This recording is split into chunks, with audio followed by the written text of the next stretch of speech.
بسم اللہ الرحمن الرحیم۔ پانچویں پارے کے مفاہیم کے ساتھ حسنات احمد مرتضیٰ آپ سے مخاطب ہے۔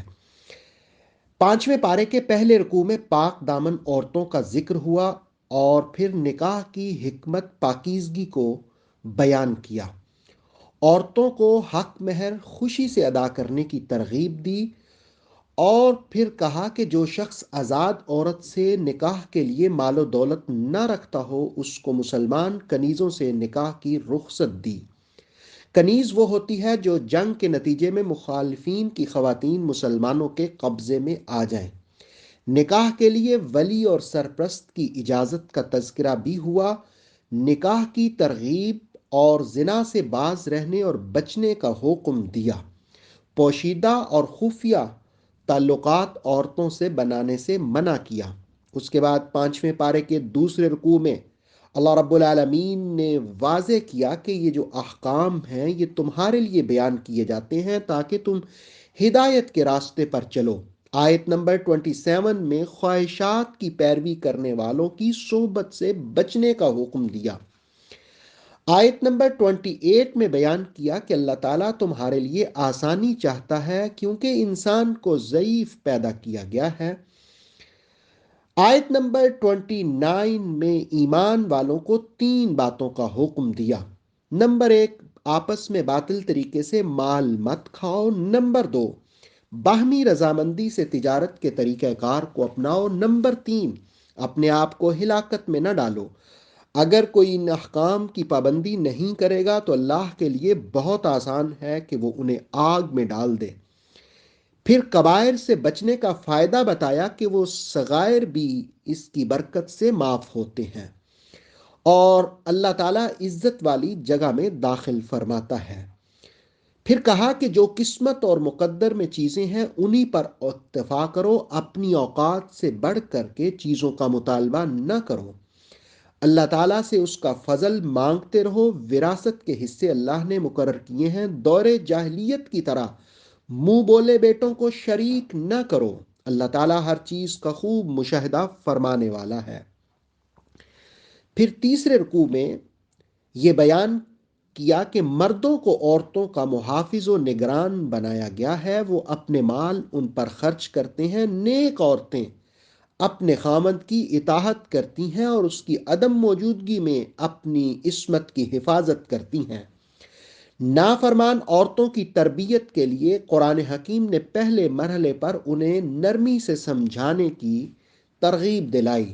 دوسرے مرحلے پر ان کی خوابگاہیں الگ کرنے کا حکم دیا۔ پھر بھی وہ بات نہ مانے تو تیسرے مرحلے پر سرزنش کرنے کی رخصت دی۔ مرد اور عورت کے مابین اختلاف کی صورت میں دونوں جانب سے ایک سمجھدار آدمی مقرر کیا جائے جو دونوں کے مابین موافقت کی کوشش کرے۔ اللہ آسانی پیدا فرمائے گا، وہ علیم و خبیر ہے۔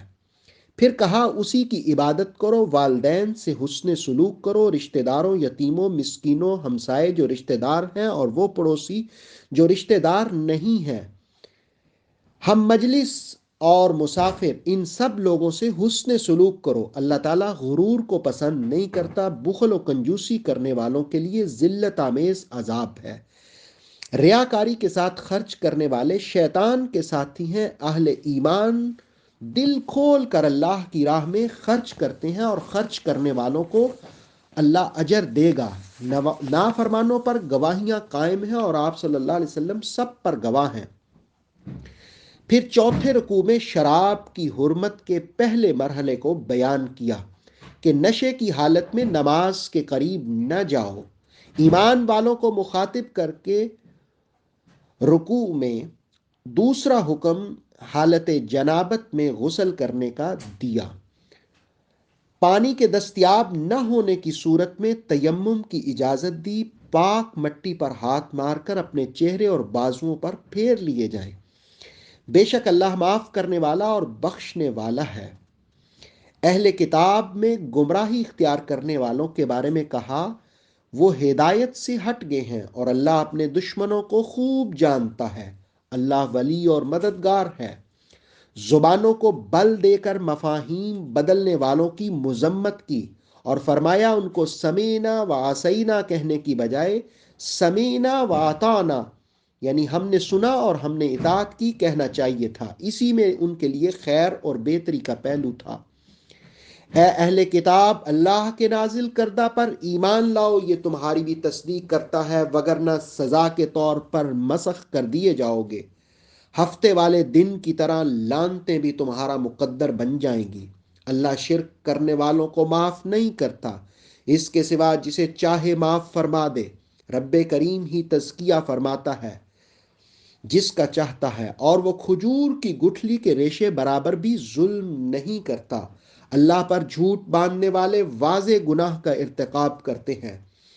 5ویں پارے کے 5ویں رکوع میں اہل کتاب سے جو جبت اور طاغوت یعنی شیطانی قوتوں پر یقین رکھتے ہیں ان کے بارے میں کہا کہ وہ گمراہی پر ہیں، ان پر اللہ کی لعنت ہے۔ پھر حسد اور بغض کرنے والوں کی مذمت کرتے ہوئے فرمایا، اللہ جسے چاہتا ہے اپنے فضل سے نوازتا ہے۔ اس نے آل ابراہیم کو کتاب و حکمت عطا فرمائی۔ ایمان سے پھرنے اور آیات کی تکذیب کرنے والوں کو آگ جلائے گی، ان کی جلدیں پک جائیں گی تو انہیں نئی جلد ملے گی، پھر یہ سلسلہ جاری رہے گا تاکہ وہ عذاب چکھتے رہیں۔ ایمان اور عمل صالح کرنے والوں کے لیے جنت اور اس کی نعمتیں پاکیزہ جوڑے بیان کیے گئے۔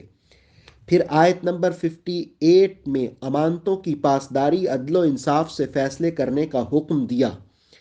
اس رکوع کی آخری آیت میں اپنے تمام جھگڑوں میں اللہ رسول کے فیصلے کو اختیار کرنے کا حکم دیا، ساتھ ہی اللہ رسول کی اطاعت کا درس بھی دیا۔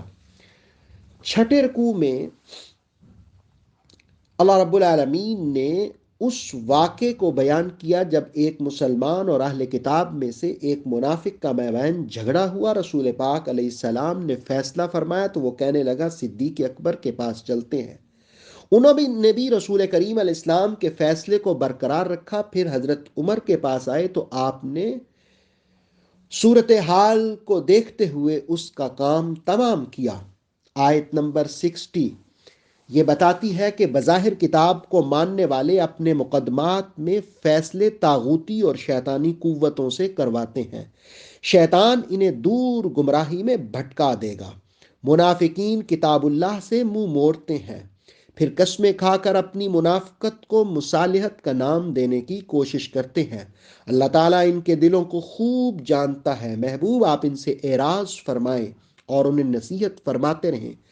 آیت نمبر 64 میں کہا کہ اپنی جانوں پر ظلم کرنے والے محبوب صلی اللہ علیہ وسلم کی بارگاہ میں آ کر رب سے معافی مانگیں اور رسول کریم علیہ السلام بھی ان کے لیے سفارش کریں، تو پھر دیکھو اللہ تعالیٰ توبہ کے دروازے کیسے کھولتا ہے۔ آیت نمبر 65 میں اپنے تمام معاملات میں رسول اللہ علیہ السلام کو حاکم بنانے کی نصیحت کی گئی اور خوشی خوشی آپ کے فیصلوں کو تسلیم کرنے کی ترغیب دی۔ بنی اسرائیل کی طرح توبہ کی شرائط عائد کی جاتی تو تھوڑے ہی لوگ ان کو اختیار کرتے۔ نصیحت پر عمل کریں تو اللہ تعالیٰ اپنی جناب سے بہتر جزا عطا فرمائے گا۔ اللہ اور اس کے رسول کی اطاعت کرنے والے انعام یافتہ لوگوں کے ساتھ ہوں گے۔ نعمتوں والے لوگوں میں انبیاء، صدیقین، شہداء اور صالحین شامل ہیں۔ یہ بہت اچھے ساتھی ہیں جو اللہ کے فضل سے نصیب ہوتے ہیں اور اللہ انہیں خوب جانتا ہے۔ 5ویں پارے کے 7ویں رکوع میں مسلمانوں کو ہوشیار اور چوکنا رہنے کی نصیحت کی، منافقانہ چالیں اور رویے بتائے کہ جب ایک غزوہ کے لیے نکلنے کا وقت ہوتا ہے تو وہ بہانے لگا کر ادھر ادھر ہو جاتے ہیں، اور پھر مسلمانوں کو تکلیف پہنچے تو کہتے ہیں اللہ نے احسان کیا، ہمیں بچا لیا، اور اگر اہل ایمان کو فتح و کامیابی ملے تو حسرت کرتے ہیں کاش دوستی ہوتی، ہم بھی شریک ہوتے۔ لیکن یہ سب منافقانہ ادائیں ہیں جو وہ اختیار کرتے ہیں، اور فی سبیل اللہ نکلنا ہی نہیں چاہتے تھے وہ۔ آیت نمبر 75 میں ایک دعا سکھائی گئی، ربنا اخرجنا من هذه القرية الظالم اهلها، اے ہمارے رب ہمیں اس بستی سے نکال جس کے رہنے والے ظالم ہیں، اور ہمارے لیے اپنے پاس سے کوئی دوست اور مددگار بنا دے۔ رکوع کے اختتام پر کہا کہ شیطان کا مکر و فریب بہت کمزور ہے۔ پھر 8ویں رکوع میں ان منافقین کا تذکرہ ہوا کہ جب تک نماز اور روزہ فرض تھا اس وقت تک مومن بنے رہے، جب قتال کی فرضیت کا حکم آیا تو ایک گروہ ڈرنے لگا اور کہنے لگا کہ اے ہمارے رب، اس کو ہم پر کیوں لازم کیا؟ اللہ تعالیٰ نے محبوب صلی اللہ علیہ وسلم سے فرمایا کہ آپ فرمائیے، دنیا کا ساز و سامان اور مال و متاع قلیل ہے، تقوی والوں کے لیے آخرت ہی بہتر ہے۔ تم پر ذرہ برابر بھی ظلم نہ کیا جائے گا۔ باقی جہاں تک موت کا تعلق ہے، اگر تم مضبوط قلعوں میں بھی اب پناہ لے لو تو وہ آ کر رہے گی۔ پھر سمجھایا گیا کہ بھلائی ہو یا مصیبت سب اللہ ہی کی طرف سے پہنچتی ہیں۔ بعض اوقات تکالیف اور مصائب امتحان کے لیے بھی آتے ہیں۔ جس نے رسول کریم علیہ السلام کی اطاعت کی، حقیقت میں اس نے اللہ کا حکم مانا۔ آیت نمبر 81 میں منافقین کا تذکرہ ہوا کہ آپ کی بارگاہ میں کہتے ہم نے حکم مان لیا، اور پھر باہر جا کر رات بھر سازشوں میں مصروف رہتے۔ آیت نمبر 82 میں افلا یتدبرون القرآن کہہ کر قرآن کریم میں غور و فکر کی دعوت دی، اور پھر واضح کیا کہ اگر یہ غیر اللہ کی جانب سے ہوتا تو اس میں بہت سا اختلاف ہوتا۔ آیت نمبر 83 میں یہ بات سمجھائی گئی کہ اپنے معاملات اور تنازعات میں اللہ اور اس کے رسول کی طرف رجوع کرو۔ اللہ کا فضل ہو تو شیطان کی پیروی سے بچا جا سکتا ہے۔ آیت نمبر 85 میں اچھی سفارش کرنے والوں کو اچھا حصہ اور بری سفارش کرنے والوں کے لیے بوجھ ہونے کو بیان کیا۔ پھر کہا کہ سلام کا اچھے طریقے سے جواب دیا کرو، یعنی کوئی السلام علیکم کہے تو اس کے جواب میں وعلیکم السلام ورحمت اللہ، اور اگر کوئی السلام علیکم ورحمت اللہ کہے تو وعلیکم السلام ورحمت اللہ وبرکاتہ، یعنی اس سے اچھے طریقے سے جواب دو۔ سلام سے آپس میں محبت پیار بڑھتا ہے۔ نبی علیہ السلام نے فرمایا کہ جنت میں ایمان کے بغیر داخل نہیں ہوگے، اور ایمان کا اظہار آپس میں محبت سے ہوگا۔ کیا میں تمہیں بتاؤں نا کہ آپس میں محبت کا نسخہ کیا ہے؟ تو پھر رسول اللہ علیہ السلام نے فرمایا افشوا السلام بینکم، آپس میں سلام کیا کرو ایک دوسرے کو۔ 8واں رکوع منافقین کے دو گروہوں کے بارے میں، جو مسلمان تقسیم ہو گئے، ان کے بارے میں بیان ہوا۔ منافقین کا رویہ بیان کیا کہ وہ تمہیں بھی کفر کی جانب لانا چاہتے ہیں، اغیار کو دوست اور مددگار بنانے سے منع کیا، جس قوم سے معاہدہ و میثاق ہے اس کی حفاظت کا درس دیا، اگر وہ صلح اور امن کا پیغام دیں تو ان سے صلح رکھو، اور اگر وہ مقابلہ کریں تو تم بھی جوابی کارروائی کر سکتے ہو، اس کی تمہیں اجازت دی جاتی ہے۔ اللہ کے نزدیک فتنہ انتہائی ناپسندیدہ ہے۔ پارہ 5 رکوع نمبر 9۔ اس رکوع میں مسلمانوں کو قتل کرنے سے منع اور اس کی سزا بیان کی گئی کہ اگر کوئی کسی مسلمان کو خطاً بھی قتل کرے تو ایک غلام آزاد کرے اور مقتول کے ورثاء کو 100 اونٹ یا ان کی قیمت دیت کے طور پر ادا کرے۔ رسول اللہ علیہ السلام نے 100 اونٹ دیت مقرر فرمائی، اور اگر کسی ایسے مسلمان کا قتل ہوا جس کی بود و باش اغیار میں ہے تو اس صورت میں غلام آزاد کرے، اور اگر کسی کا ایسی قوم کا کوئی فرد قتل ہو گیا جن کے ساتھ معاہدہ ہے تو اس صورت میں وہ رسا کو دیت ادا کرے۔ اور قتل عمد کی بارے میں سخت وعید بھی بیان ہوئی۔ راہ خدا میں نکلنے والوں کو تحقیق کرنے کی ہدایت دی کہ اگر کوئی قوم سلام کرتی ہے تو اس کو کافر نہ سمجھا جائے بلکہ وہ مسلمان ہیں۔ پھر راہ خدا میں نکلنے والے اور گھروں میں بیٹھنے والے برابر نہیں ہیں کو بیان کیا۔ اللہ تعالیٰ نے مال و دولت اور جان لگانے والے مجاہدین کو فضیلت عطا فرمائی اور ان کی مغفرت کا اعلان بھی فرمایا۔ پھر 11ویں رکوع میں فی سبیل اللہ ہجرت کرنے والوں کے فضائل بیان ہوئے۔ جن لوگوں نے مکہ سے استطاعت کے باوجود ہجرت نہ کی، موت کے وقت فرشتوں نے انہیں تنبیہ کی اور انہیں احساس دلایا کہ ہجرت نہ کر کے تم نے غلطی کی ہے۔ البتہ جنہوں نے کسی عذر کی بنا پر ہجرت نہ کی انہیں معافی کا پروانہ جاری کیا۔ آیت نمبر 100 میں ہجرت کی برکات کو بیان کیا کہ ہجرت کی برکت سے اللہ تعالیٰ وسیع اور کشادہ روزی بھی عطا فرماتا ہے۔ 12ویں رکوع میں حالت سفر میں قصر نماز کے احکام بیان ہوئے۔ یہ قصر نماز اس وقت لازم آتی ہے جس وقت 3 دن رات پیدل چلنے کی مسافت میں سفر کیا جائے۔ ایک تحقیق کے مطابق یہ 57 مائلز بنتے ہیں یا 92 کلومیٹر بنتے ہیں۔ اتنا سفر اگر کوئی کرے تو پھر قصر نماز ادا کی جائے گی، یعنی 4 رکعت والے فرض 2 فرض سفر میں ادا کیے جائیں گے۔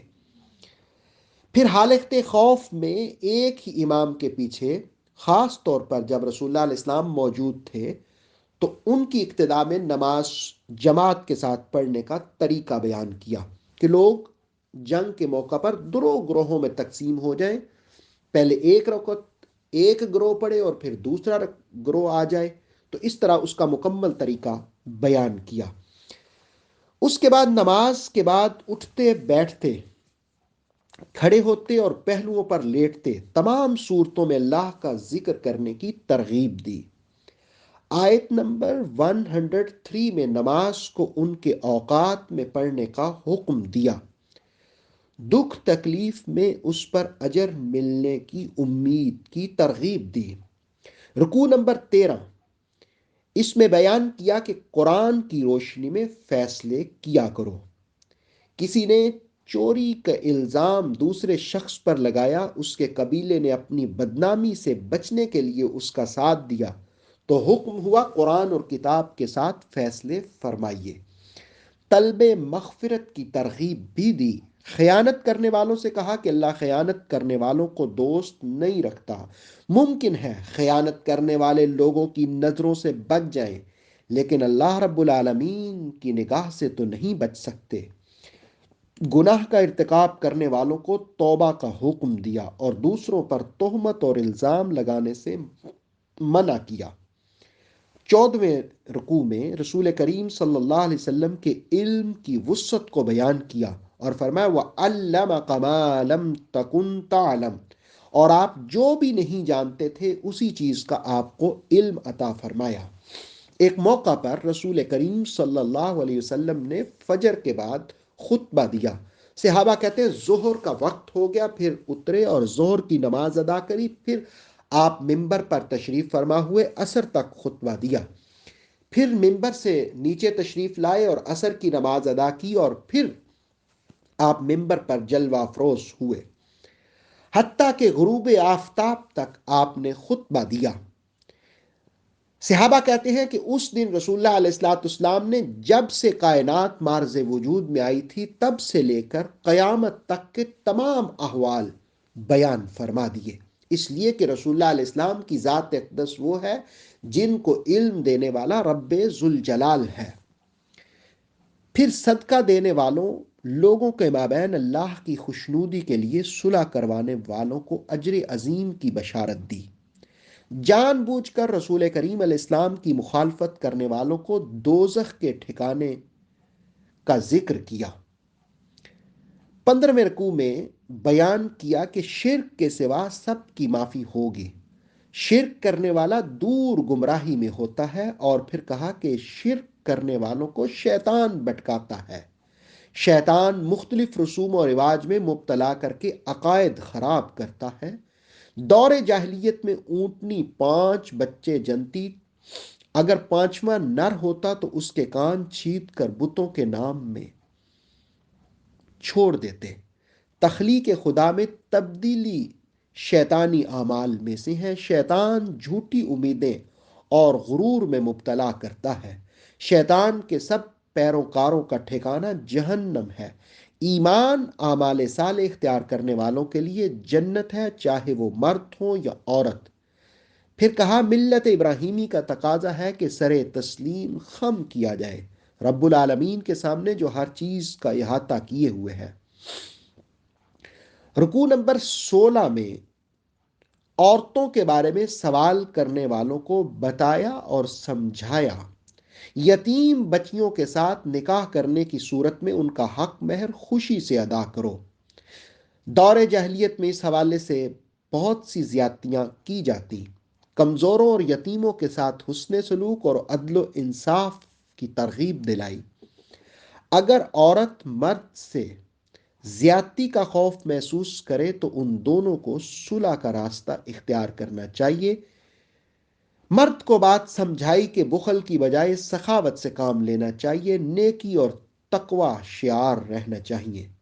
دو بیویاں رکھنے والوں یا اس سے زیادہ رکھنے والوں کو نصیحت کی کہ کسی ایک ہی کی طرف مائل نہ ہو جاؤ، بلکہ دونوں کے درمیان عدل و انصاف سے کام لو۔ اگر کسی وجہ سے ایک کے ساتھ نباہ نہیں ہو رہا تو روز روز کے لڑائی جھگڑے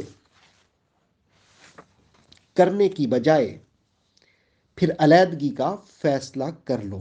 اللہ تعالیٰ دونوں کے لیے اسباب مہیا فرما دے گا۔